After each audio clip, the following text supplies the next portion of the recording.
Hello and welcome to our third video on board the hype train. I'm Lucky Sixes. And I'm Manny P, and here's the third of these. Isn't it going well, mate? You having a good time? Yeah, Oh, I'm loving it. I'm loving it. Everyone's been wicked. they have been, haven't they? Yeah, The way the community's really coming together is pretty awesome, isn't it? yeah, man. Yeah, it's been Yeah, but wicked. To like all the absolutely, we've got so yeah. much content out there. We've got like loads of interviews through all the podcasts as well.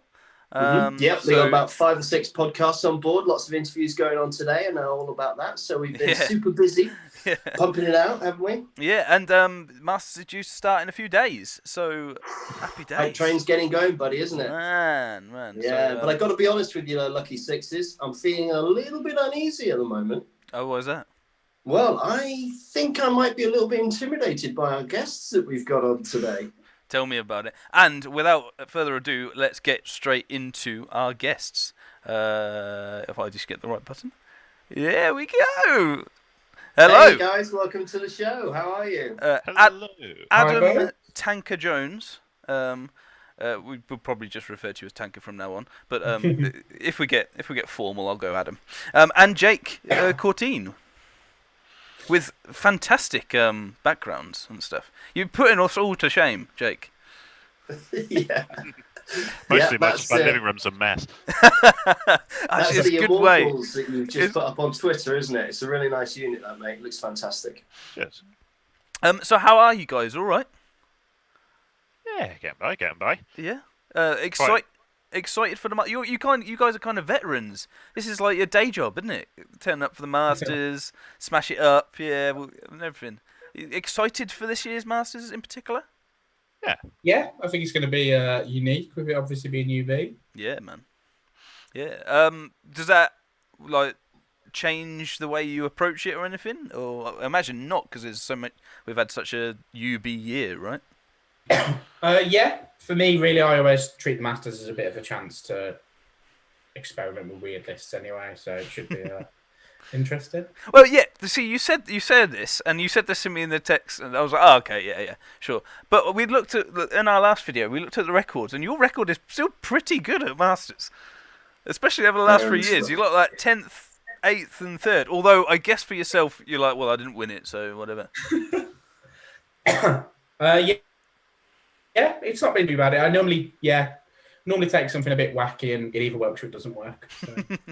Fair enough. And speaking of good records, Jake, you're Mr. Consistent.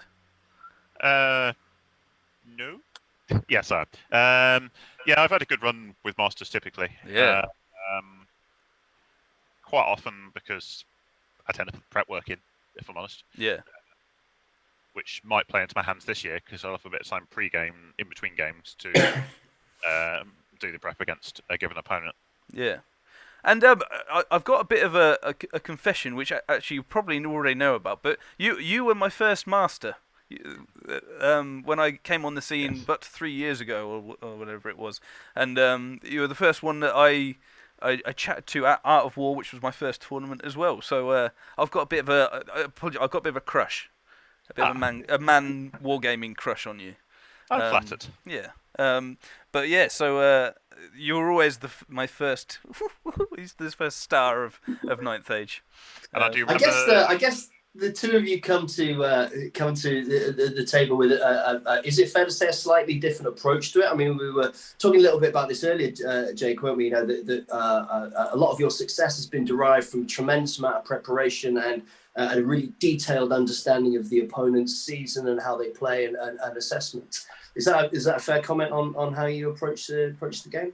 Quite often, to be honest, I just spend so much time on it, just thinking about it and talking about it, and I tend to get a bit obsessive about my hobbies. But yeah, I'm less of an instinctual player than I think many people, and particularly many people playing towards what I'd guess is towards the top end. Mm.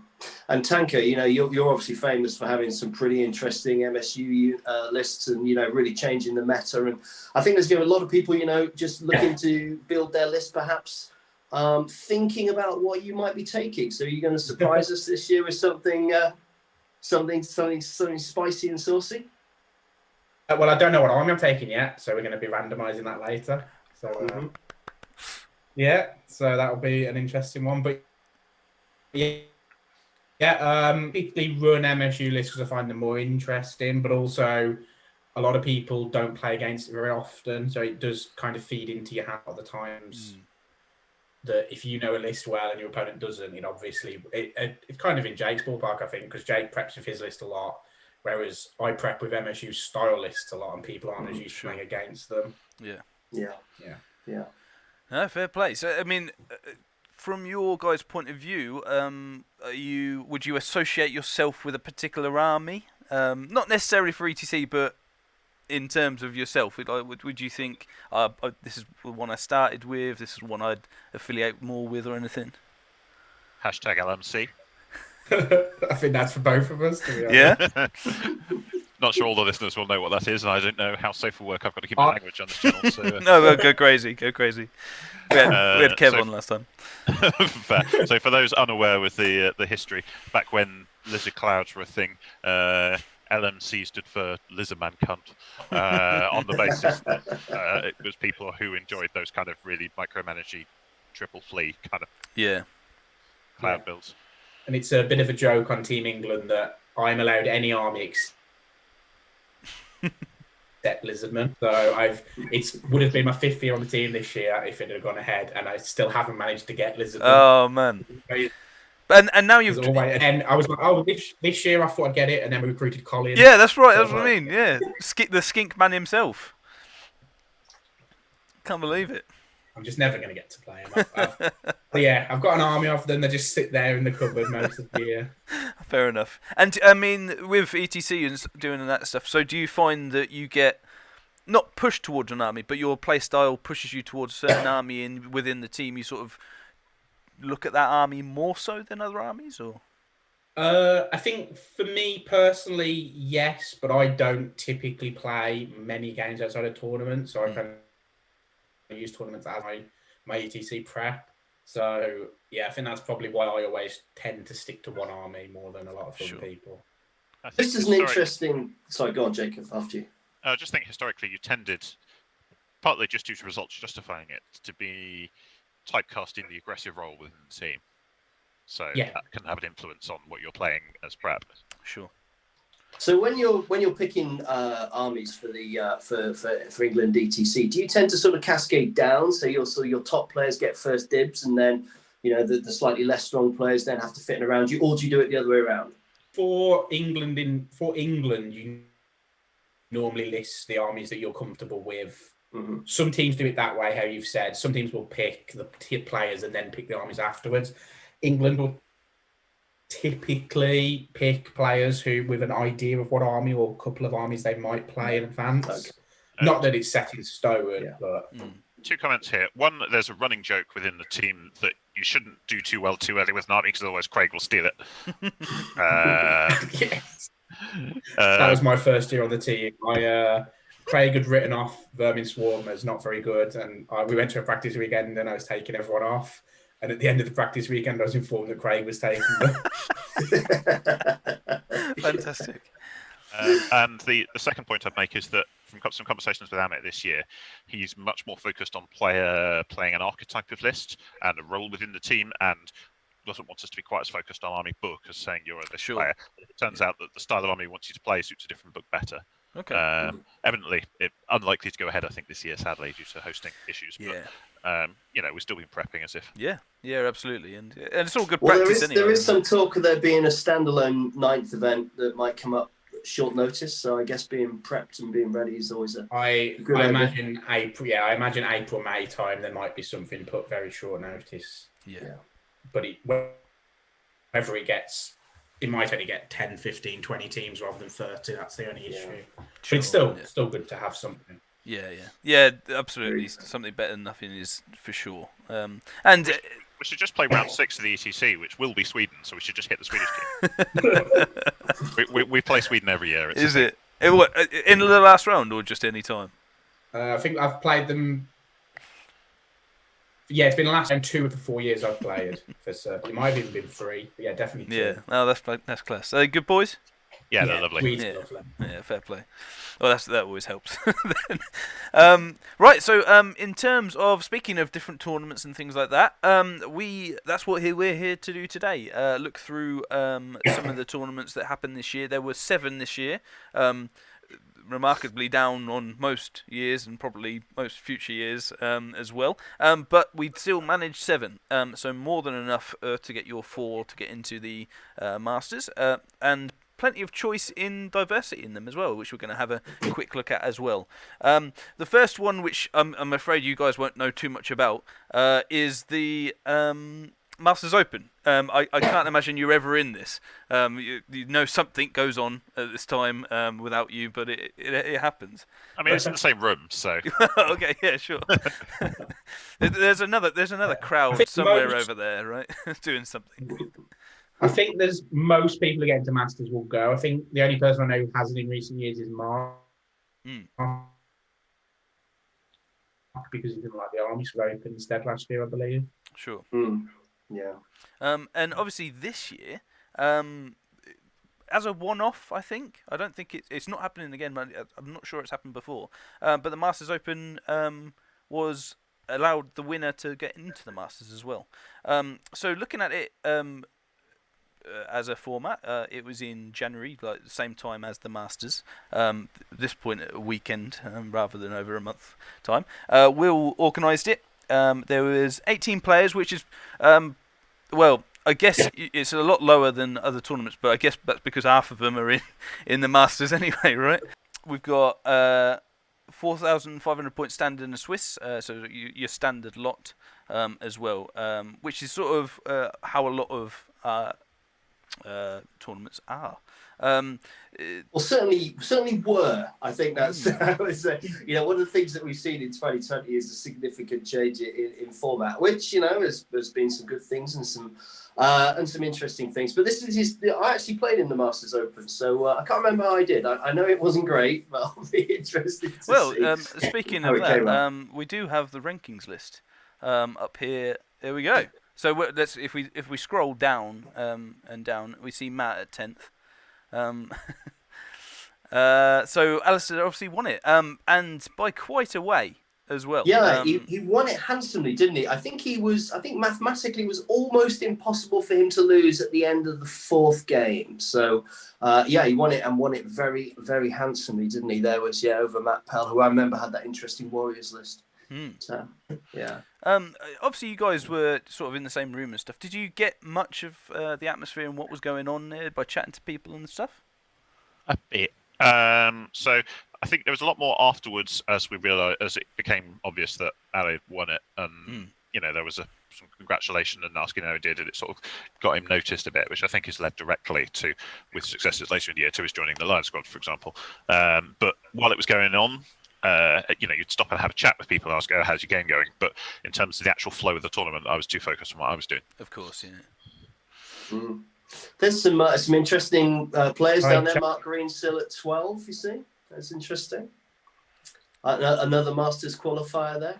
But the great moment for me in this tournament was Fraz Sunday morning, game 4, asleep underneath his table with 1 minute till kickoff. So, obviously enjoyed a good night. Yeah, so I spent a lot of time on Saturday night chatting with Fraz and James about their games, because we went out till quite early in the morning on the Saturday night. It was quite a good night out. Went to a club I didn't even know existed in Stockport. So yeah, that was an interesting one. Oh, that's always good. That's what you go to a new. They're the best nights when you find yourself in a dingy club with 3 other people. And you're like, oh, okay, this is interesting. I do think ID, the fact he's on 41 points, but he's lost all 5 games. It's quite impressive, isn't it? What's that? 8 across the board, basically. Yeah. 8 and a 9. Yeah, very good. Looking at Alistair as well. Obviously, you said he's moved on and gone pretty well this year as a whole. This was his list. Looking at it, it was. I guess he sticks to Orcs and Goblins quite a lot. Doesn't do too much. I think for it. exclusively this season. I think it's just been playing the greenskins, hasn't he? Yeah, he's we should mention as well. He's part of the Lions team, and involved in that setup with you guys, playing them, and I'm sure just smashing them all the time, right? Yeah, it's been doing well. And yeah, it's just fairly close to his framework. He really likes those Feralorc MSU core. The details around it shift. Yeah. I think it moved a little bit away from the Gigantos lately. Maybe I'm trying to remember what his recent lists are, but yeah. Well, it might be focusing a bit more on those trolls more recently as well. With the new patch, they look quite good as a thing. So yeah. So that was Alistair and the Masters Open. Well done to him. Art of War 3, the next one, which ended up being the biggest tournament, obviously because of reasons, but always is up there in terms of the amount of people going and stuff like that. There's very rarely under 60, but yeah, with this one just in February, so you have about half a month sort of respite from the Masters and the Masters Open. Done by Bristol Ninjas, and we help them out a little bit. 66 players this time round, and again the standard sort of type thing. You guys go to Bristol quite a lot. Yeah, I was really disappointed I couldn't make it this time. I can't remember why, but there was some important event or other that I had to. Yeah, it's only 80, 90 minutes down the road for us, so it's quite close for me first. Yeah. Well, you're like dead centre, right? Yeah. So, Yeah. where's your out of interest? Where's your furthest travel? Is it Stockport? Or? Cardiff's 2 and a bit. Yeah, sure. Wales, fair play. So yeah, in Art of War 3, again, quite a lot of players. So if you do all right in these sorts of tournaments in the 60, 70 pluses, you tend to get quite a lot of points for the Masters. And in terms of rankings, Tanka second. What happened? Jeff was 18 points ahead of me going into the round. Yeah, and he did really, really well actually, didn't he, in this one? And like you said, towards the end was just needed to be 20'd and stuff. But so Jeff, Tanka, Colin, Mark, all sort of, and even Warren as well, who's sort of like a good player as well. So there's a couple of interesting names in there, though, isn't there? Down in 12th place, cheeky little highball player. I know, right? Yeah. Best of whoop whoop. But yeah, this was the year that Bloomin' Mark decided to go highborns. Cheers, mate. I think the interesting one in this lineup was actually 8th with Matt Pell. Yeah. Who combined with a second in the Open, was actually top of the rankings for quite a while earlier. He was. And he's definitely a non-newbie, and he was buzzing after this, and top and hobby man and loving life with his Feldrax, I think at this point. But no, for sure, he had a really good tournament, and it was looking good actually. But obviously the break and stuff. Otherwise some good names in there. Regulars for sure at the top. I mean, Colin Power obviously jumped straight in there, didn't he, with his Saurians? I know he 20'd me in game 4 with his usual sort of cloud of skinks fleeing everywhere. But it's interesting to see, isn't it, that these big tournaments immediately the top players start establishing themselves in these sorts of setups. Yeah, I think Colin, if I remember right in this one, Colin lost to Jeff in round 2. They were top scorers after round 1, so they around the top, or you go down a game and hopefully come back up afterwards. Yeah. So I mean, like Jeff, in terms of the winning it, we'll go to his list now as well. He played. He didn't have like an easy run then. If he played Colin second and things like that, he seemed to have a decent run and played myself. Memory. I know he played myself, Colin, and Amit. Well, there you go. Not sure who else he played. You play that and win a tournament, you definitely deserve it. Yeah, fair enough. If you run in on that's a decent win. Yeah, fair enough. But yes, interesting list. Yeah, he hasn't really changed his list either. It's been this for a year and a bit now. Yeah.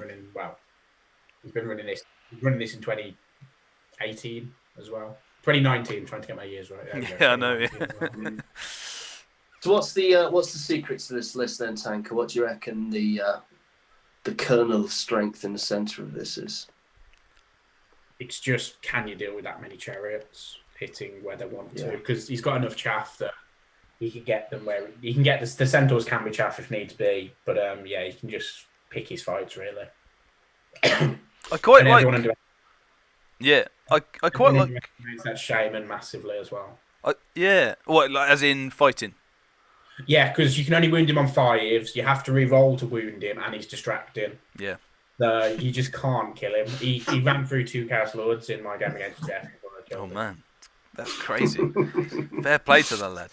I quite like the Longhorn ambushes actually. I've been looking at PCs a bit, and I quite like the idea behind them is that actually they can do a decent amount as ambushes rather than just shooting or anything when they come on.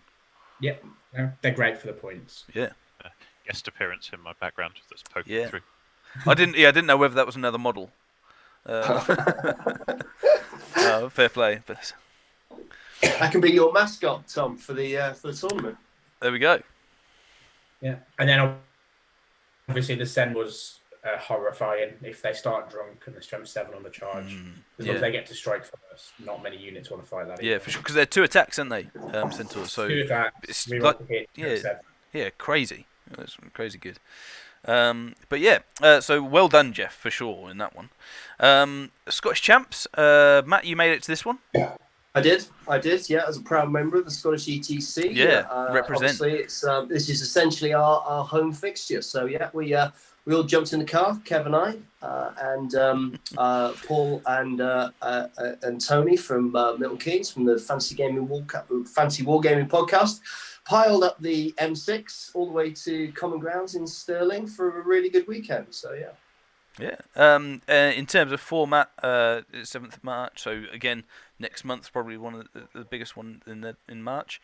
Ed and Fraz, Team Scotland. 30 players. This one, I think the max is 40 off the top of my head for this. So that was pretty good. And heard them a little bit in date wise. I'm trying to remember. I'm pretty sure Luxembourg's event was the weekend before. Oh, right. I know. Weekend before, weekend after. I know it's why I didn't go personally. Yeah. There's quite March seems to be quite a lot where people try and putting them in. So there's a lot of competition for things. Although again, normally, disclaimer. But yeah, and again, being that it was the Scottish Championships as well, it was 4,500 standard and Swiss. So you sort of get the theme of how most of the tournaments anyway, or at least up the for top grabs. ones. This was another auto qualifier for the winner as well. So there was obviously that golden ticket there for anybody who's going to take that away as well. So it's another incentive. And that was a part of all the championships as well. It's something that I really like. I really like that as an idea that. If we get into this, John won it, who is a decent player anyway, but the idea that anybody could win it and get into the Masters, I think is fantastic and a really, really good incentive. And this was done out to Scottish, English, the Welsh and Irish, I think, as well.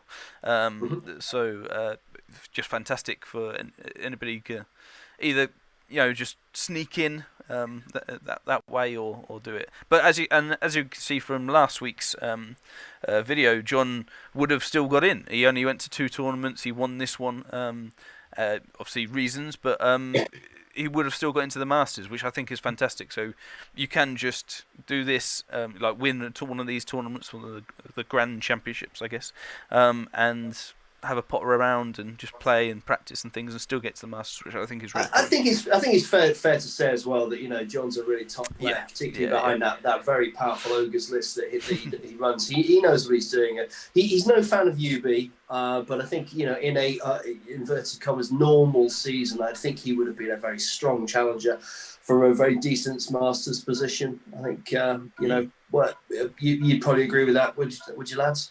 Yep. He usually does. John's a regular now at the Masters.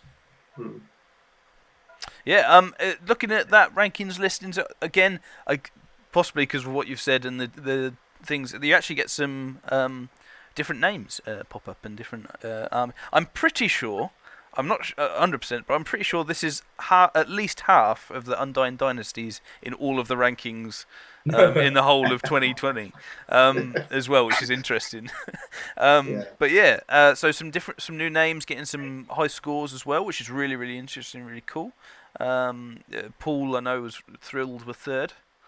Mm-hmm. Yeah, it's a good big shout out to Paul Godbold there with the third place finish, and also Gareth Barton, who's is a really strong player as well. Yeah. Not often seen around the circuit, the lesser spotted Gareth Barton, but a top player, particularly obviously a strong VC player. Yeah, I agree with both of them. I think Gareth, if he'd been to enough events, would be a shoo-in for the Masters based on quite well. And I think Paul's probably my name for 2020 most improved. Yeah, agreed. He's done really well across 2020 in a lot of the events he's entered. Yeah, absolutely. And I know that in some of the team tournaments that he did, I think he did too, he tried some different lists out and was really experimenting to try and get that up to that level and things. And I think that really helped him as well. So I mean, actually, 2020 is a good example of so Paul's got a young family and runs his own business and has got a lot of commitments and finds it difficult to get away for weekends. And therefore, with the UB setup, this has really allowed players like Paul to show us what he can do. And what he can do is pretty impressive, as he showed in Scotland. But as you say, lads, he's had a really good year. I think you're absolutely right, Tanka. I think he's probably the most improved player on the circuit. I think it's going to be an interesting conversation once Masters has concluded for this year for 2021 season. Mm-hmm. Do we include you as part of the scene going forward, basically, isn't it? That's going to be the conversation that needs to happen. I strongly suspect, with apologies for mentioning reality and the C word, that we're going to see a soft departure from COVID rather than it turning okay overnight. Yeah, for sure. Yeah. To have an impact. Yeah, I mean, you sort of look at it, and like you said, you can't really see us being able to actually physically go to tournaments for a little while. So while we can and have this amazing sort of option to do it, we'll utilise it as much as we can, I think. And like you said, if there's a call for it post 2021, hopefully that's it. Then why not have a look at it and have a serious look at whether that's been stapled almost within the season, because like you said, Matty, Paul for sure will be able to get to more tournaments doing it, and he's a very good player doing it. So increasing access is always something that's we're very interested in, for sure. Going on to John's list. Won't be surprised to there are some stars to see it's Ogre Khans, and I know that he's looking at different Ogre Khan lists all the time to try and make it as quote dirty as possible for other people to play. You guys played him much? Decent bit over the years, I'd say. Certainly some, wouldn't say I played him more or less than any other person who's sort of floating around similar areas of events. Yeah. How's this one? Big bruiser block, big merc block as well, and 53 scraplings. That's a lot of scraplings. Fair play. Yeah, well, it's just gonna hang around there forever, isn't it? But it's the merc vets that do the heavy lifting. So and that obviously proved to be the killer, isn't it? And I think he also wins the title of the rudest nickname as well. Interestingly, going back to this, with like you said about Gareth being a good, he won all his games and didn't win the tournament, whereas John lost one. So I guess showing the importance of winning big when you can. Same was true of Tanka at Bristol. There you go. So I mean, it's all about maximising those 13 to 15s, turning them into 18 to 20s. That's the. Sure.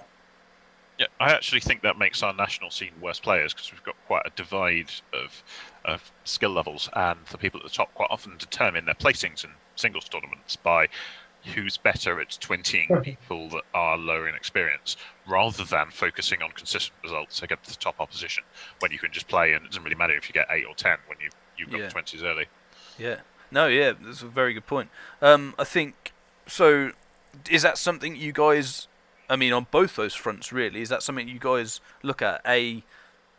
Trying to see where you can maximise them more in, say, practice sessions if you have them, and also looking at trying to get towards the top of the tables early on so that you can play up, quote unquote, a higher caliber of players. I just play the games in front of me, to be honest. Just thinking about it between them. Fair enough. Fair enough.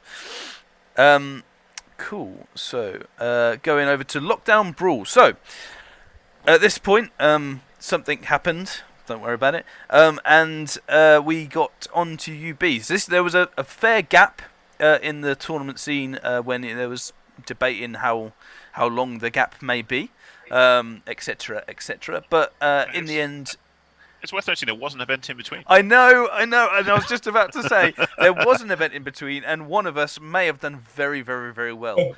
It wasn't me, Matty, or Tanka, but Jake, do you want to tell us all about the one that we haven't mentioned? That wasn't, and the only reason it's not mentioned is because it wasn't to do with rankings. Joel proposed doing a ranked UB event. A certain subset of the internet kicked off and threw their weight around, so it didn't happen until we'd run one that wasn't. Mm-hmm. Because, people don't like change. And the Fellow Dwarfs just came out in their earliest version that still has the shoot your MSU blunderbuss list, so I shot everyone off. So that was it. Just go dirt bag list and. Partly that, and partly also it just suited my style, and Sure. people weren't. It wasn't the same thing as everyone else was doing when picking up the ID book, therefore it wasn't what people had looked at. So you sort of saw this list and go, it's a bit of a gun line, and then it starts playing like a lizard clown, and people go, Yeah, because you stuck with ID pretty much the whole year, is that right? Since the book came out. Since the book came out, okay. How have you found ID? They're filth, but there's so much changing between versions that it would be hard to say a consistent thing about them. To be honest. Yeah. Has there been any consistencies that you sort of like when you're picking up in Great lists, you go, that's a staple, and that hasn't changed too much, or? Grateful. I just love it. Yeah. Does it have the word Kadim in? that also. How fair play. So looking at Lockdown, obviously it was the first ranked event on Universal Battle 2. It was done over the month of August. James McDonnell is the official person that ran it, so thanks to James. 44 players, which was that's a decent calling. I can't remember off the top of my head how many were in the tournament before that you won, Jake. Yeah, somewhere in the 30s, I think. Yeah, it wasn't too far off. But I know that this was more, and which was really, really good. And for this one being a thing, again, as you said, don't want to change things too much. They stuck with the same sort of format and things. So you didn't see too much change on that. It was just to see whether, well, I guess we'd already seen that it worked, and this was just to make it as close to a real tournament as possible, I guess. Looking at the rankings of it, Mark, what a tournament with the Highborns. Whoop whoop. Yeah. Won it through that. With I guess this was this second or third iteration of the Flame Phoenixes and Queen's Guard, essentially, with dragons and whatever with it as it can fit in. Tanka, always the bridesmaid. Yeah. That's about this. Frank's podcast. Oh yeah. Yeah, I remember I got my scoring before Mark, like a couple of days before, and Mark was on 61 going into the round, so he needed a big win. Fair play. Yeah. Did you guys play at all in this, or did you dodge each other? I'm pretty sure we dodged each other. Yeah. I wouldn't swear to it. But again, Tanka, you won all your battles. What's math, man? So you at this point you're 15 for no, right? So 15-0 or something like that. Yeah, potentially. I did have quite crazy. That was a good run at the start of the year. Oh, very good. And obviously, start with the this sort of tournament and being a bit of a break. Loads of names came in. Special mention to Tony getting 13th, but Jake 8th, pretty good run in. Andre at 3rd was pretty good. It's going to be my call for interesting. Who's a good player, who's I think not been much of a scene regular up until this point, but partly due to I think life circumstances and job and travel and whatever. Sure. I mean, this is what. So you've got we've already mentioned some outliers that haven't made it to the Masters and things that are good players, and I completely agree. How would you rate the scene? Because I'm finding that a lot of people are going, yeah, I know he's a good player, and they're not within those sort of ETC things. Do you think it's okay, or the psychology of UB is a lot different? Let's put it that way. Okay. And there's a lot of players that traditionally are strong players. They're good enough players to finish high, but there's a few players I've seen that when they're drawn against them, they'll instantly assume they're going to lose the game. Okay. And not play to their potential. Yeah. Makes sense. Whereas on UB, I think, because it's UB, I think you don't have quite that heavier mindset. Let's put it that way. Okay. I think the other thing as well that I think changed the mechanics here as well was the longer preparation periods. And we've talked quite a lot about this before, but I know. But what's your thinking on this then, guys? That essentially having longer to prepare, does that benefit the less experienced, perhaps the sort of more middle tier players than perhaps the top guys who are used to having sort of 2 minutes to assimilate a list and immediately respond? Plausibly, yes. Plus, people will be cross-referencing things with friends and getting advice and whichever. I mean, I've always thought prep is, I won't say overpowered, but significantly important to high-level play. I imagine it's pushing those people up. We typically, as a group that I play with regularly, used to have a lot of prep for first, because we chat about it a lot, and it used to be our car trip to the venue would be, or what's your first? And let's talk about the game, and that would basically be the event.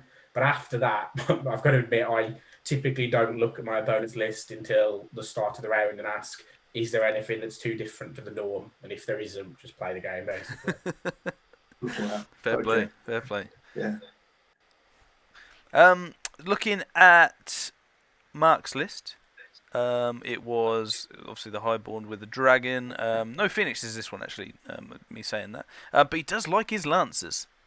Mm-hmm. 2+ armor core. Pretty, I guess, every reason to like him.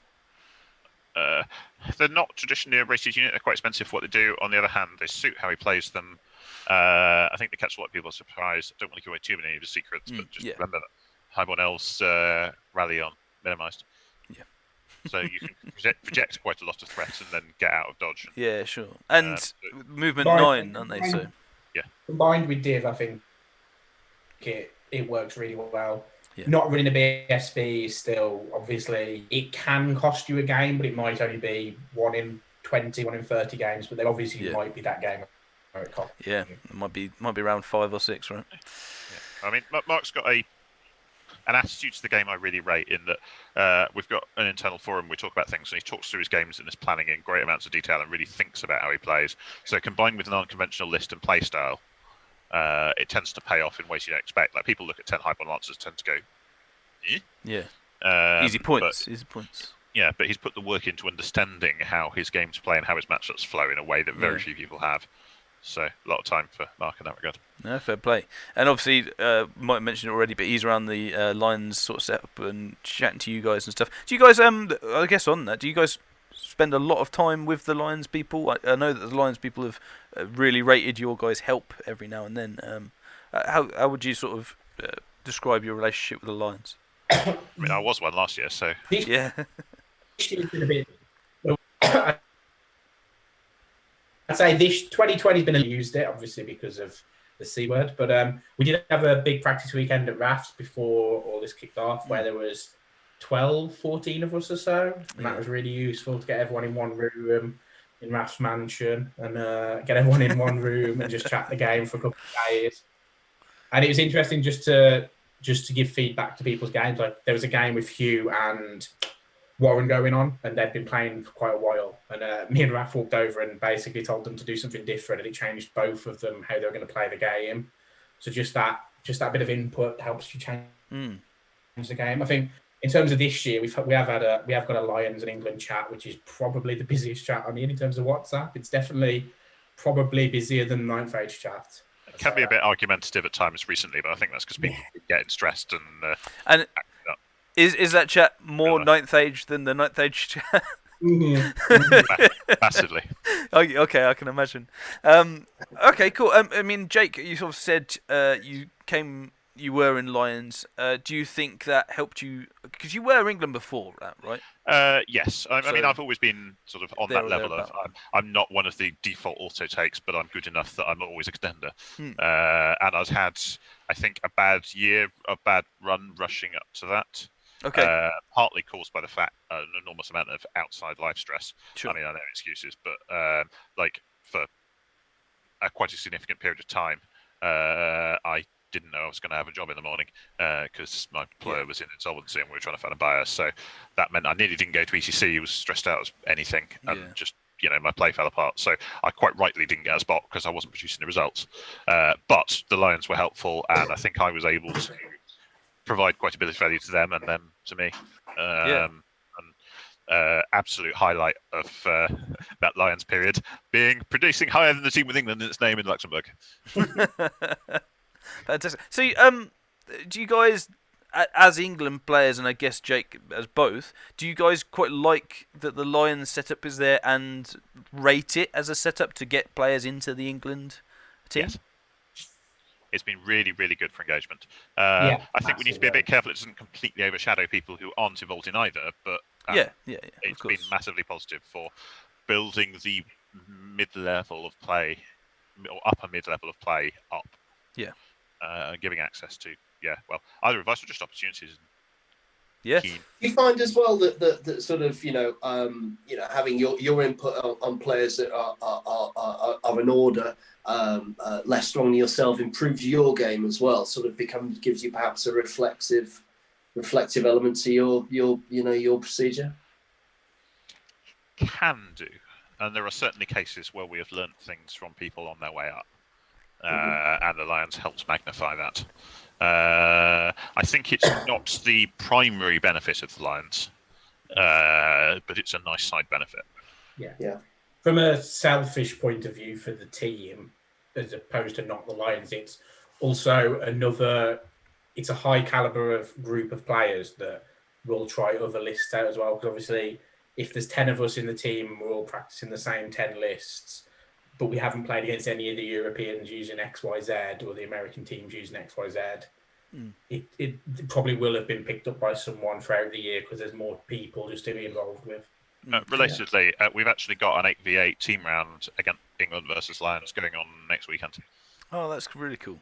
So, going back one though, do you say you suggest lists for players to play with a role in mind, or just to test out lists? More just to test out lists, really. Yeah. I mean, there's definitely a split amongst the team about how many games people play on UB. Sure. Obviously, Jake and Hugh are well known for playing games, whereas there's a few that never play UB, so it is a bit split across the team. Yeah, sure. So for those that aren't playing much, it's just a good thing to keep your toe in, really, as well. Yeah, absolutely. No, fair play. Hugh has surpassed me now. Got to 100 first, but he has way surpassed me. It's just you just walk into the UB looking for games chat at any point, and both him and Ivan will be looking for a game, and then probably play each other. Fantastic. Okay, so getting back to, because I could just ask questions about that for hours.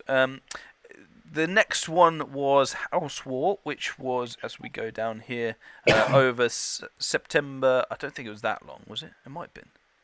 Oh yeah, no, basically October, right? Yeah. Yeah, the knockout rounds took a while as well. Yeah. Haristo did it, and 48 players got involved. So again, keeping the numbers really high. As a sort of level for people, you need 40 players as a minimum to score the maximum amount of points to qualify for Masters, as in if you have 40 players in the tournament, you will get 100 points for winning. If that makes any sense, if I've described that well. But yeah, and then anything less than that is ratioed, I guess. It was 4,500 and standard lists, but we saw the first, as you've mentioned, change in format, I guess.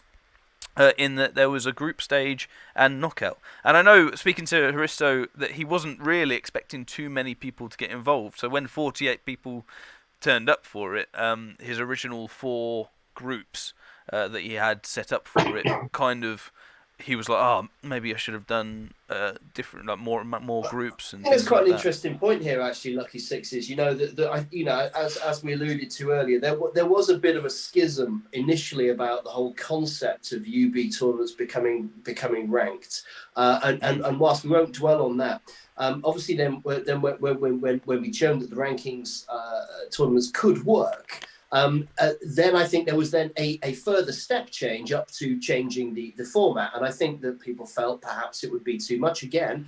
But the fact that it was so well received, I think, meant that as it turned out, that the community was only too ready for this sort of step change. So it was an interesting development that Haristo came up with. Part of the thing that plays into that, I think, may be the psychology of UB events, because one UB game is much like another, whereas one tournament venue is not. You go to Cardiff and then you have a night out, and there's a whole bunch of thing, and that makes it very different from an event in Bristol to an event in Stockport, to an event in Stirling or Limerick. Whereas you play 3 UB events in a row that are exactly standard format, and it all melds into each other, and people get bored. For sure. And I think with this, I mean, again, there was pros and cons. It was the first change, and it was really, I think, as we said, welcomed. That it was something new and exciting. I think at this point there was like, it might be a bit longer before we do anything. So let's look at having some fun with it as well. But also, something I really liked of this was the tension when you got into the knockout stages, and the idea that the actual game you were playing, rather than the Swiss sort of system, it completely changed. You couldn't lose. You couldn't go through it because you would be out. And almost, how did that? We'll go to the lists. So these were the groups, by the way. That we sort of did a thing on PTG as well. How did that change for you guys in terms? I know of Jake, I guess, with this. How did it change your ideal behind and way you approach games? I personally took a bit more of a safe list than I think I would have done traditionally. Okay. And I think if I had got through the groups, I think it would have been quite well in the knockouts. Okay, so But, you had that in mind when you did that. Actually, not what would win you the group. Well, I had a few lists I was looking at, and there was a list that I thought would do better if I got through the group, so that's what I chose. No, fair play.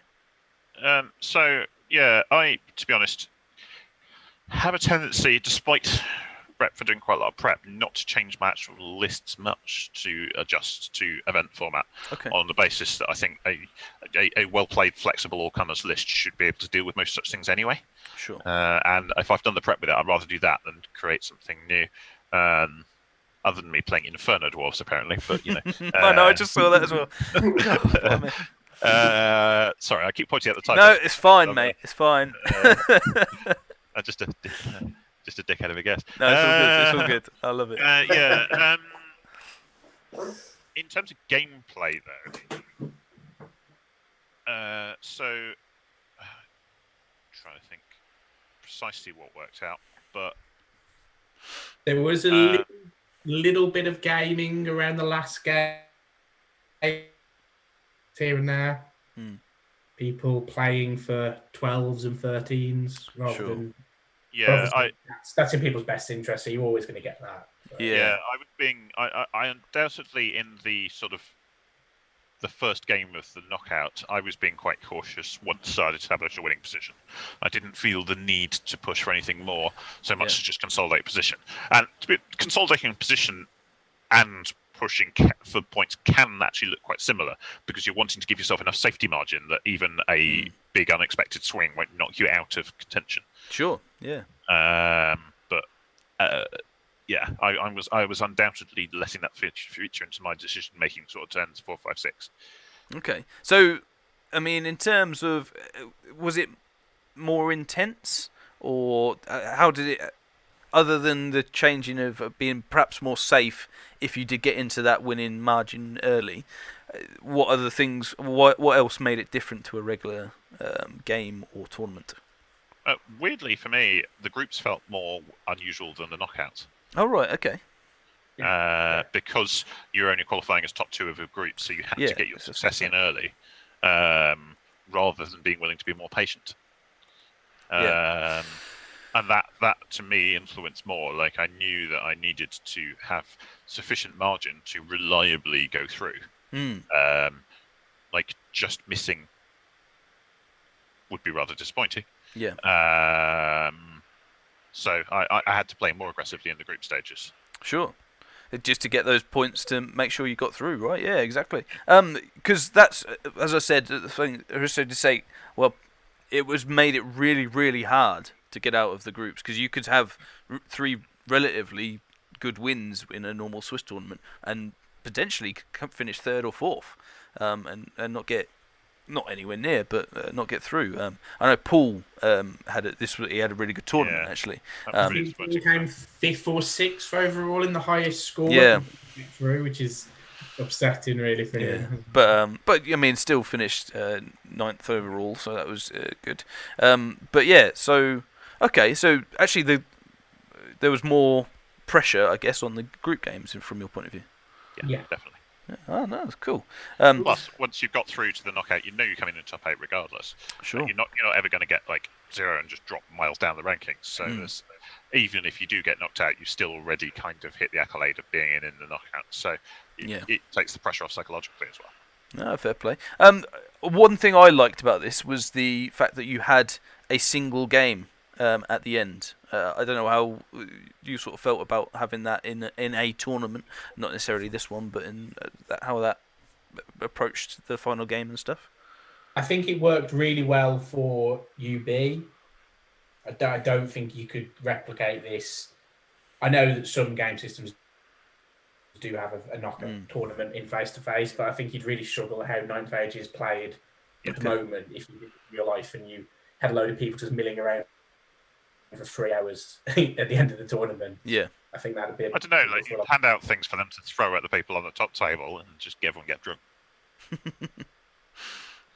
Heckling. Yeah, they do that with Middle Earth, Lord of the Rings, don't they? There's a big old tournament, and then everyone sits around and watches the final. I think it would be really cool, but I do think it's impractical. Like you say, it just doesn't seem to be functional like that.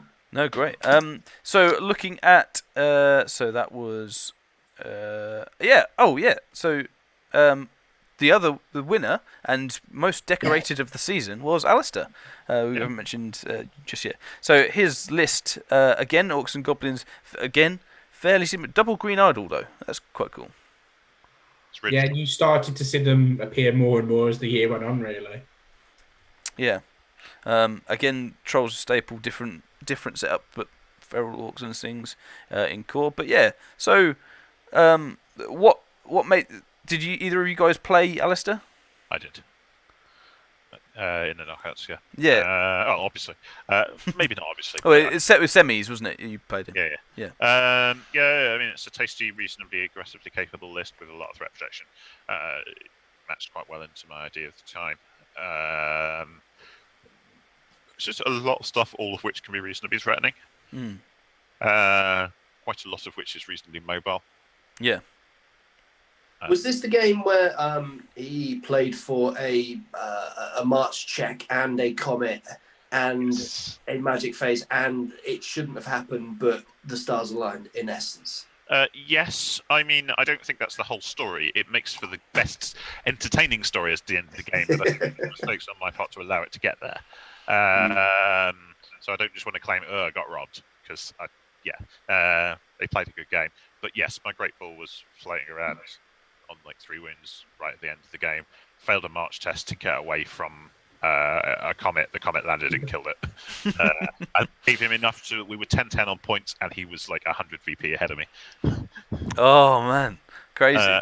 And we had to go check the pack because I was ahead on tournament points, so we didn't know which was the tiebreaker. Fantastic. Oh, well, a bit of drama then. A bit of drama. No, fair play. So, moving on, and again moving on in terms of format, we have Autumn Assault, done over November. Again, a newbie.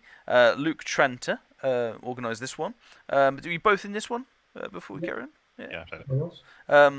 Yeah. 44 players. So again, the change of formats and things, and the idea of this one being a different format didn't really phase too many more people, and we still have those big numbers, which was fantastic.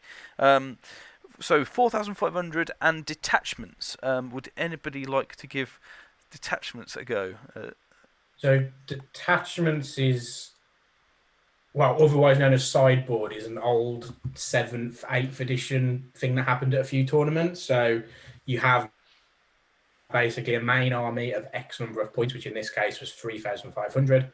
And then you had 2 detachments of 1,000 points each, and you could choose to add one of those at the start of each round. But you didn't know if you were dropping for first, was it? You didn't know which one your opponent would pick, so you had kind of an advantage and kind of a disadvantage potentially. Yeah, I think a lot of people used it quite well to have 2 kind of extremes. A lot of people had a lot of monsters in one, for example, and a lot of maybe war machines or something in the other one. It was quite an interesting format, and it's definitely my favourite format of the year. And even back in the old days of Warhammer Fantasy, it was one of my favourite styles of tournament as well. Oh, cool. I think the other thing that was really good about this as well was the map packs as well, which I thought were really innovative, and that's that I thought Luke put quite a lot of thought into that as well, and the way they interfaced with the different set objectives and secondaries, I thought was really. I think the point about playing 3 UB events in a row and it all feeling like it merged into one, it was definitely, and that's especially true being as at the moment everyone's playing UB and we all use the 16 main maps, so you never have, like, a lot of tournaments will have their own map setups, won't they, in real life, whereas that doesn't happen on UB, so it was nice to break it up. Yeah, and this is an example of the maps we're talking about here. With each map came with its own secondary and deployment as well, which I guess he'd thought out about as well, which is really interesting. And highly decorated, which I'm a big fan of as well. So really interesting to see what he'd got really there. Any favourites between all the different scenarios? Well, I like that one because the wall in the bottom right-hand corner won me the game against Jordan. Oh, there we go. Well, he killed 2 of his chariots. It's not giving me flashbacks against Geo. So, The Homesteads one was quite fun with the bunch of fields and King of the Hill. Yeah, that's cool. Yeah. That's it. So this was obviously very different in that. Otherwise, it was still Swiss, wasn't it? Yes. So that was the only change. It was just the list building and the maps. Otherwise, your sort of standard type of tournament. And with it, Ryan came out the winner with 5 wins. Someone actually won with 5 wins. How crazy! Going against the grain. Now this was an incredibly sort of exciting thing for the Paired Weapons podcast, because of course Kev just went off like an absolute rocket and was like 58 after 3 games, and then it was very, very, very close at the end. There was never such an exciting final game between Mikey and Ryan, when pretty much anything apart from a 20-point swing either way would give Kev the tournament, and of course Ryan took Mikey off, and it was hard to take, but the man braved it out, and it was a good, great result for Kev, absolutely stunning result for him. Yeah, man. I mean, what a podium! 76, 75, 75, crazy. 2ID as well, Jake.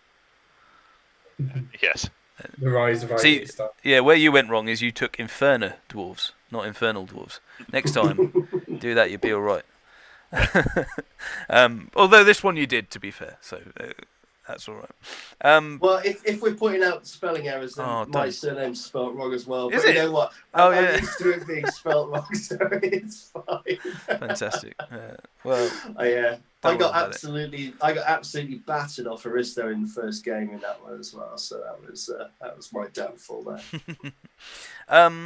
In this, we'll look at Ryan's list. Yeah. So this was, and again, a good example of the detachments, and the having different in that as well. So, how did you guys find that and approach the different things? Did you go extremes yourselves? No, I chose an 820-point general in both of my detachments. One was an exalted herald, one was a sorcerer on a wasteland behemoth. Oh right, oh cool. That was my only change in my list. So I basically went mission focused. My lists at the time were quite MSU, and so tended to be not great at Hold Center and Banners. So I just changed to a blockier style for those two missions. Yeah, and in essence, I had in response to what magic they had. If they had alchemy, then I was going to take the wretched ones. If they had pyro, I was going to take wrath knights. So yeah, sure. And that I mean, like this, I guess that was quite a common one, wasn't it? With the detachment, was the alchemy with armies that could anyway, using the pyro and alchemy thing, because they're pretty diverse. You can get both. This one obviously disciples or big stuff, right? Yeah, basically. Kinda. In a nutshell. Right, cool. Well, instead of going on to the last one that someone in particular will be very interested to look at, we will take a little break there and look at. We have a series of videos. If you've been watching the videos, you'll know of already. From Jack Chapman, who has done a series of tactics videos, which have been very interesting and very well received. So we're gonna go straight to that. Episode 3 of Jactics.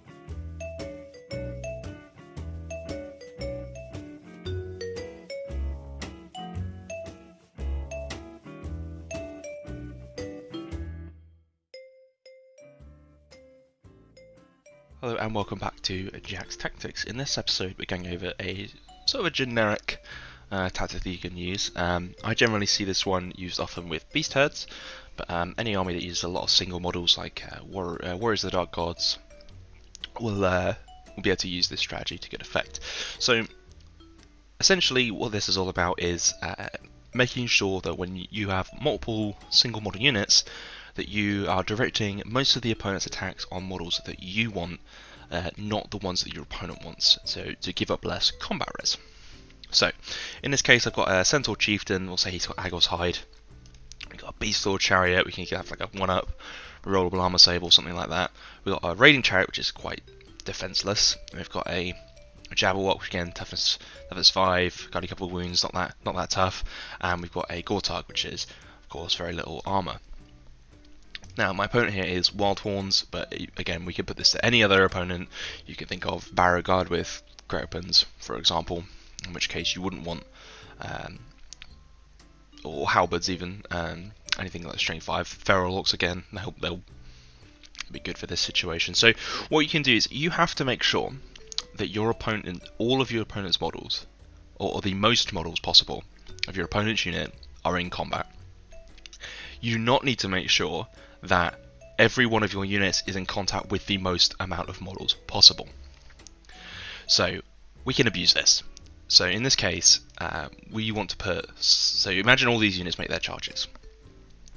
So we want to put Beast Lord in like so. So he is now contacting 4 models. So now that the opponent's unit is, these 4 models are contacting something, they don't have to contact anything else. if they don't want to. We can also imagine this Centaur Chieftain can go in like this. And now these three models at the front are now touching something. Now, what we can do here is put this unit in here. And obviously the way you resolve this is you put the units on the outside in first, and just sort of makes it a lot easier to work out. Something like that, or if you whichever one you wanted something like that.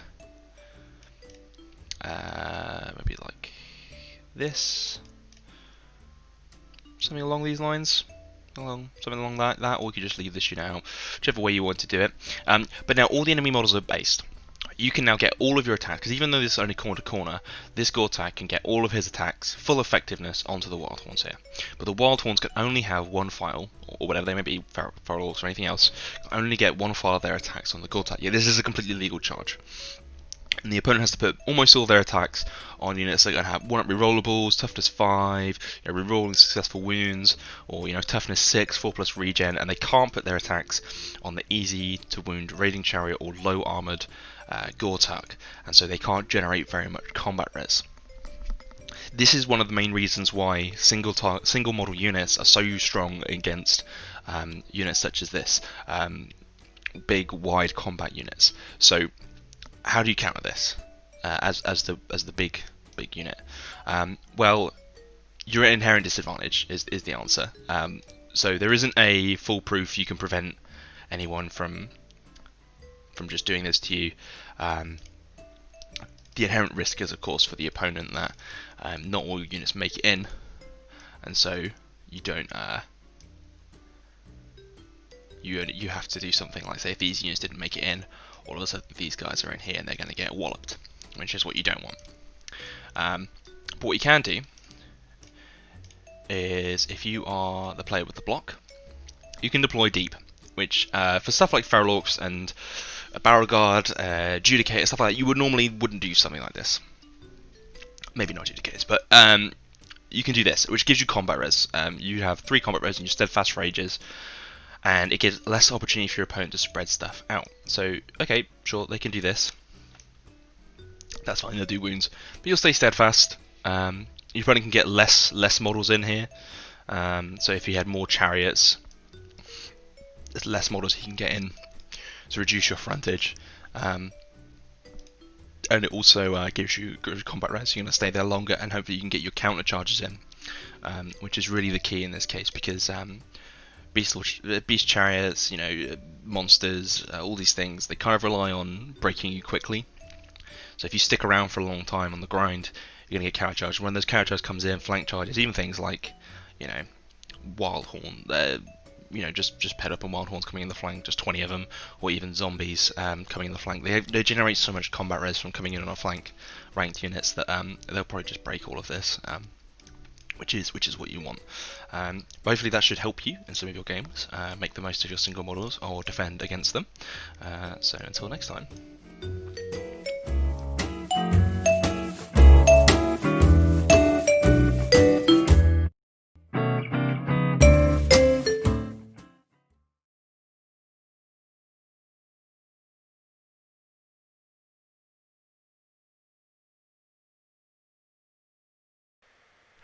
There we go. Thank you, Jack, for the 3rd instalment. We've got plenty more as well to come on the live streams and the final Masters review video. But yeah, so a bit of Jack Chapman for you folks. Do you know what? I'm really enjoying those Jack Tick sessions, mate. It's he must have a lot of spare time on his hands. He banged them out in a day. Did he? Good old boy, yeah. Oh, good lad, Jack. Well done, buddy. But yeah, so yes, I mean, if you're interested in any more of Jack's tactical or Jack Ticks, then let us know and we'll get them up in a mini series separate to these videos as well. But yes, moving straight on, we go on to the final tournament of the year, which was technically the last day of 2020. I think when that was cool, and it was run by one of our guests. 34 players, which is that, by the way, 34 players over that Christmas period. That's pretty good. Yeah, it's more than I was thinking we'd get mid-20s, so it's more than I thought, to be honest. Yeah, because as you notice, 10th to the 31st, something else was happening at the same time, but this was the main thing. Which is good. So 4,500 standard Swiss in terms of that. Excuse me, but there was unique deployment and secondary objectives, which I know a lot of people enjoyed. After some feedback, blind deployment was definitely a winner by most people. Seem to like it. Yeah. The mission seemed to like the scatter deployment. Agreed. I think will alter massively for the next one. So I mean, in terms of because we have the unique chance to actually see what you're going through when you thought about this. What were you thinking when you were coming up with the deployments and objectives? So the deployment I actually stole from Lord of the Rings. It's quite similar to a Lord of the Rings one, and the deployments so that's the mission, sorry, and then the deployments I actually stole from 8th edition. So I'm not claiming any credit, unfortunately. No. Hey, you were the visionary to put them together. And that's certainly worth it, worth mentioning. Yeah. But why did you think of doing this in this sort of style and making this tournament? Mainly because there's obviously been, other than just the UK events, there's been quite a lot of team events going on UB throughout the year as well. And I was just pretty sick of standard 4-5 events, in all honesty. That was the main reason. Yeah, so if you add up all of the team tournaments and stuff, which I must have played in at least 3 or 4 of those as well, you've played an awful lot of standard, UB games. So I for one, was delighted to see this sort of stuff. In fact, your tournament provided me with a real moral dilemma here, actually, Tanka. I think I messaged you to say, because at the time going into this, I was 18th in the rankings, and I needed to get a crappy Scottish Open result off my record and get a decent one in.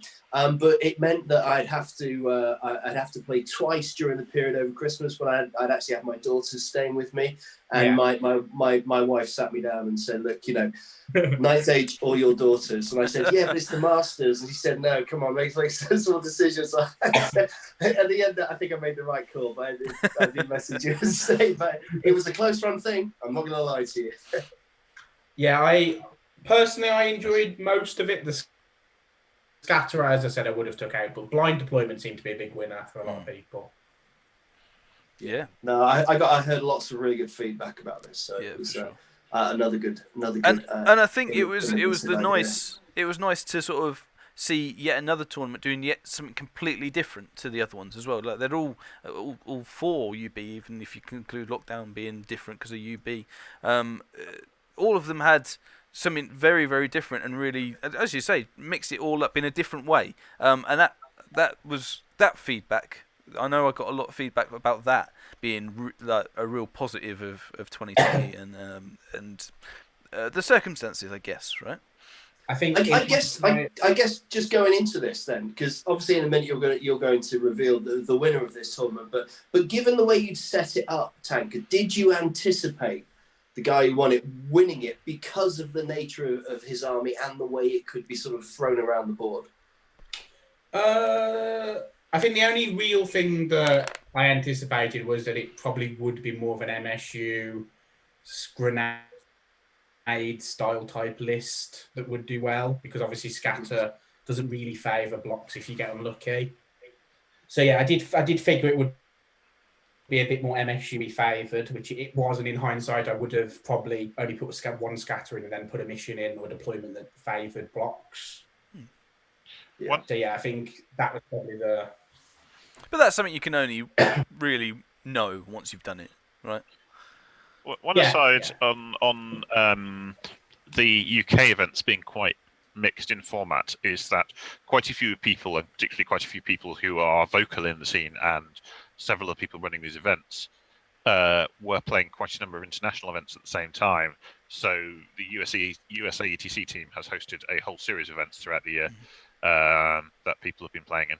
And those have typically been conventional format, although they've shifted up the team side of things. Sure. So we've done like 3-player teams, 5-player teams, for late singles, and now there's a league being run by one of the Polish players So there's that kind of stuff going on. But almost all of those are playing 4500 standard, and if not, okay, the league thing isn't quite Swiss, but that's the only one that's an exception there. So people were getting a lot of the conventional style of games in the background that might not be obvious to people who aren't as internationally connected. Yeah, it's a fair point. Yeah, I think if I was to run another event, I'd probably either change the points or play around with percentages. So it might be that core you have to take 30%, or extra 10% in core or something like that. Yeah, or do that's something different.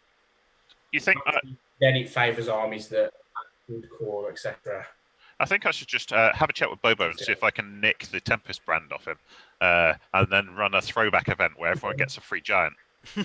Yeah, do you remember that? Yeah. And do strength of schedule scoring as well, like the first Tempest, so that because Tony Keeper will do strength of schedule scoring. It's built in. Yeah, it's really useful for TOs. We sort of, I don't think anybody doesn't use it now, but yeah, it's fantastic for stuff like that. So as we've mentioned it briefly. The different deployment types and stuff like that. This is an example of it. Do you want to talk through this one, for example, that I've picked up? Yeah, so predominantly you just split the board into quarters. The one you start in is your home one, and the opponent's is the opposing quarter is the enemies, and you capture tournament points. You get capture points at the end of each game turn from turn 2 onwards. A bit like capture the middle, but there's 4 quarters rather than the middle, basically. Yeah. So that was a really cool thing. And you say you got this one from Lord of the Rings, was it, or 8th? It's a bit of a Lord of the Rings style one. I think there's a very similar one in Malifaux as well. It's not too dissimilar from other games, versions. Oh, fair play. Paged, obviously. Yeah, and the winner was we were saying on the break actually. Trent, new boy extraordinaire. Yeah, really burst onto the scene, didn't he? After he's tapping me up sort of early summer for, can he show me how to play UB? Played a little bit of 8th, but not a lot before. And he really hit the ground running, didn't he? I think it's interesting as well. I might be misremembering, but 76, 75, 75 was the same scores as the tournament before. Yes. So it's showing that mid 70s is really where you need to be aiming at for podium. Yeah, absolutely. Traditionally. And obviously this is another one for number 1 seed Jeff to pump up his score as well. So who did well everywhere really, but in this one as well. In hindsight, I was chatting with Craig earlier. I wish if I hadn't run the event, I'd have finished the year number 1. Oh really? Because you were second, right? Again. I played my game 5 against Jack really aggressively. Yeah. To try. I needed to finish top 3 to stop Jeff taking it, basically. But I played really aggressively to try and make that happen. That's great. I love things like that. We were saying in the last video, actually, Amit, finishing 4th and strong, he only finished 3 tournaments and would have still got into the Masters on this, so fair play to him. Little mention to that. But we know he's solid. Right. Another mention for a fellow podcaster, Tony Hale, had a very good tournament. Mm-hmm. Yeah, absolutely, and interesting two Empire lists made it into the top 15 because it's not really been the year of the Empire. They have started to make a comeback, especially in Europe, and we didn't traditionally see them in the UK because traditionally only really Felix ran them. For a long time, you'd only see one Empire at tournaments, and it was Felix, and then Jake picked them up for a while as well. I think the actual reasoning behind Empire popping up is that Conrad of the Polish team had a stunningly high score in one of the US team events, and everyone nicked his list and went, "Oh, this is amazing!" As tends to happen when a player like that does well with something unusual, is people start copying. And there are so many Empire armies in the team tournament run by the US at the moment. There's so many Empire armies. Do you find that in team tournaments that you actually have similar lists you come up against because of the way they're built in the first place? Traditionally, I maybe would have said yes, but I think because we've been more isolated this year, the UK meta is so different to the European and the US meta that it's almost like we're playing different games. In the UK, it seems to be very MSU hard hitting focused, whereas it's a lot more blocky related in the US, especially. Right, we're just playing the game they were playing 4 months ago.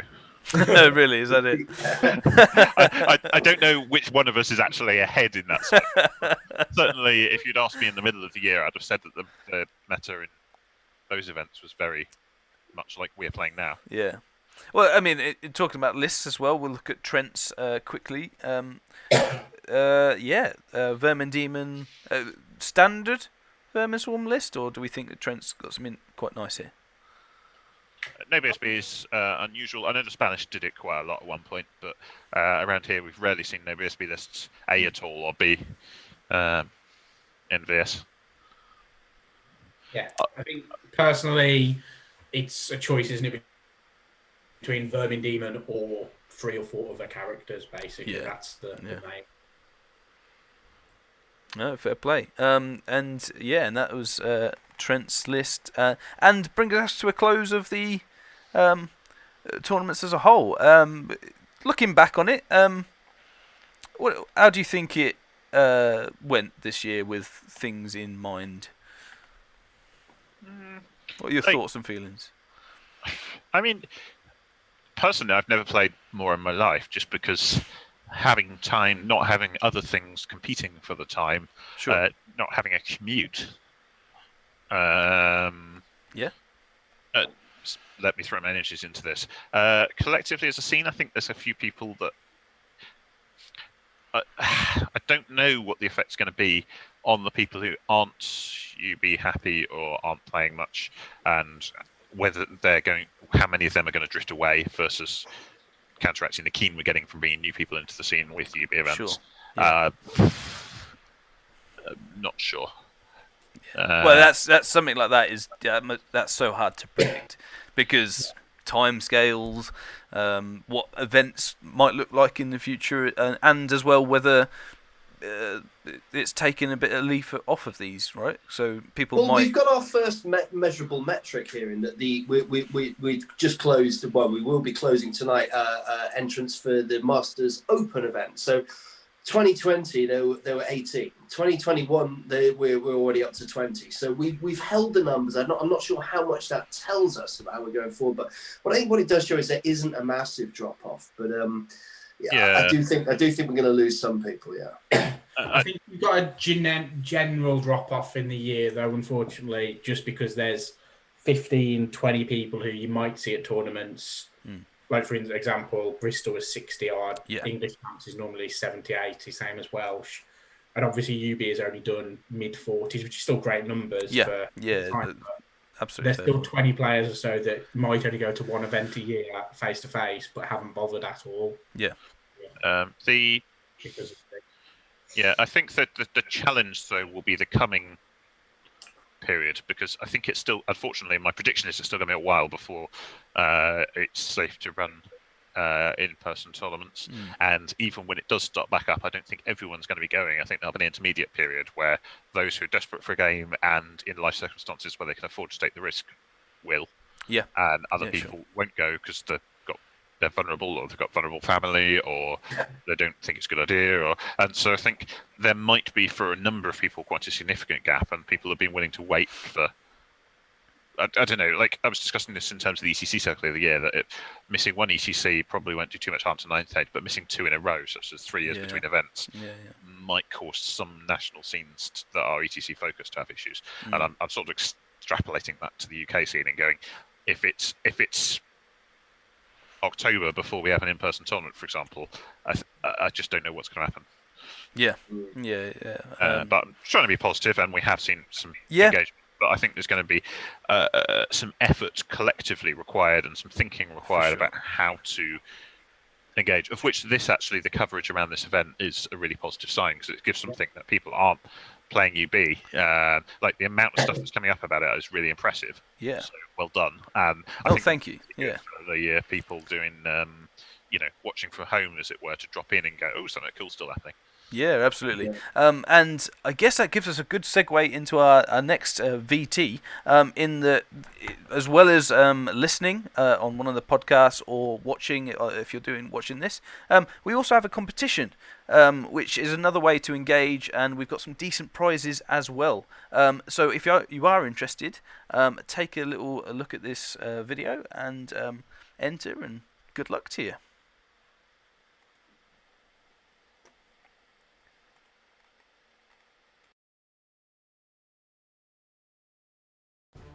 Hi guys, I'm Lucky Sixes. And I'm Matty P.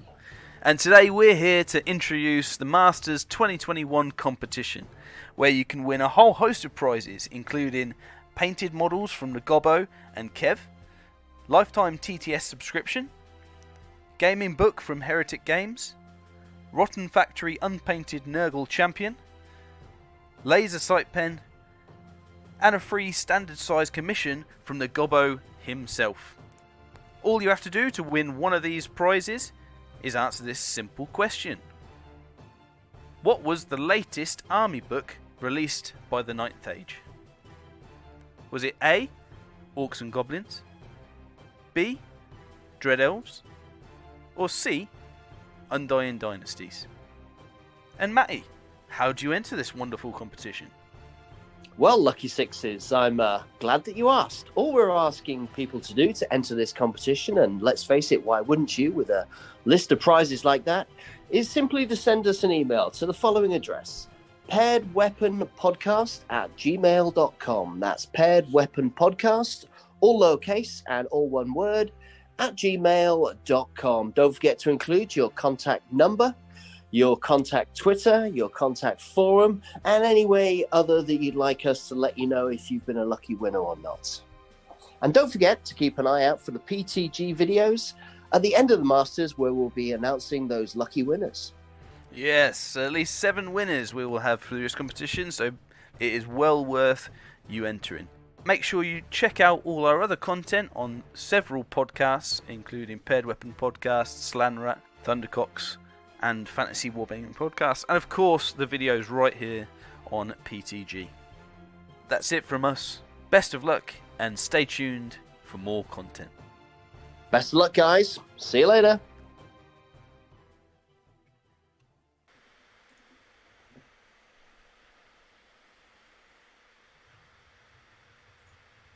And there we go. There was the competition. Lots of prizes, lots of models and painting, as well as gaming aids and accessories. So do enter, guys. There is at least 7 winners from this. So get your entry in, and good luck to you all. Yeah, we keep saying it, don't we, Lucky Sixes? There's some fantastic prizes there, so make sure that you get your entrance in. The email address is there, and don't forget to put all your contact details in there so we can let you know if you're one of our 7 lucky winners. Yeah. And we're going to officially stop it there. Although before we say goodbye officially, we're going to try something pretty crazy. So, Tanka, do you want to introduce what we're going to be doing? Yeah, so I am going to be randomising what army I'm going to be using for the Masters. So you're rolling a d16 in alphabetical order? And then it's just alphabetical. Yeah, just alphabetical order on the Ninth Age side. So just before you roll this, we've got dwarves as the least favourite because quote unquote F dwarfs. It's up though, mate. It's a number 8. Who would you have liked to have done? Yeah, Warriors, I guess, right? It was one of his. No, not Warriors. I would have liked to have done. I think Beast Surge would have been interesting, and I'd have probably took Dread Elves as well. Either one of those two, or maybe even Saurians. But it is KOE. Oh. 1, 2, 3, 4, 5, 6, 7, 8. Yeah, KOE. KOE. Well. Right. So need So to look up some KOE lists. Yeah. No, very interesting, and that means officially you win the bet with Craig, right? What I'm going to say is bollocks, because in the other thing, I got asked who I thought was on the interview. I got asked who I thought was most likely to win the event, and I picked Tanka, and now I look stupid. Hey, or a masterpiece when he comes through it. It's true. He's going to Yeah, take. so Jake, when you were on the paired weapons earlier, said about Tank winning. Do you want to have another stab now? Who do you think is going to win? Hush. Well, obviously, KOE are OP for winning Masters, so he'll still be Tank. You know, one of the top players in the country, if not the top player in the country, choosing his army live on a video cast. There we go. That's going to be a first. Exclusive for everyone. No, thanks for that. A massive. Sorry. A massive. I don't think I've read the KOE book. Yeah, that'd be interesting. No, but it is. There's a massive thank you to you guys for coming on. For spending your time. I know you're all very, very busy at this point, especially Tank, who's got to now read a book. But yeah, we really appreciate you coming on. Thanks for being a part of it. I can't say enough thank you to all the community, really, content providers, you players yourselves, and just the Masters Committee and everyone involved. Just been fantastic. I know I've badgered you all for information and pictures and whatever. So I really appreciate you getting back and being a part of it and building the hype for Masters. Well, you know, the hype train's certainly going, and I think on behalf of the community, it's probably fair that we say thanks to Lucky Sixes, Tom. What you're doing here is amazing, mate. So thanks for taking it to the next level. I think we all really appreciate it. No, thank you guys, and oh, there we go. If you are interested in looking at, we've got all the videos on our YouTube channel. There are, if we look at the schedule, loads of stuff on and still to come. So we've had all the podcasts, we've still player interviews, we've had some, but there are still some to come throughout the Masters tournament. We've got some live stream battles coming on the channel, which will be first round, the most juiciest. So Jake versus Tanka, round 1 probably. Round 3 live streams about halfway, and then obviously table 1 for round 6 to see what's crack-a-lacking. We've got round summaries and a Masters review show where we'll be announcing the winner as well. So loads still to come. Check out all the different things, like, share, subscribe, blah blah blah. Follow all the podcasts for sure, wherever you get your podcasts. And that draws us to a close for the hype videos. Wow, I mean, mate, the hype's absolutely red hot now. You know, all the pods just pumping out tons of stuff. I see another one's going out from Slamrat today, which is just awesome. Community's right behind it. It's fantastic. I just can't wait for it to get underway. Yeah, absolutely. So, final thanks to our guests, and thank you for having us. Cheers all. No, not at all. And yeah, thanks for coming, guys. Thanks for everyone for watching, commenting, being a part of it, and hopefully you've enjoyed. And we will see you next time. See you next time, guys. See you later.